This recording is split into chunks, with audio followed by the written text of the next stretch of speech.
Thằng kia đang đi tuyển Scalo. Nắng nổi thế này. Nhưng mà cái view này đẹp như đúng không?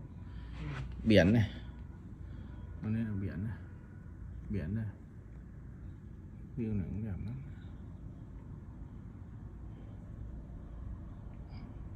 Cái view này là biển.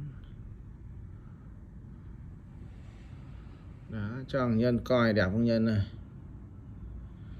Thằng Nhân may cái học giỏi này. Dẫn ba đi đây lần nữa.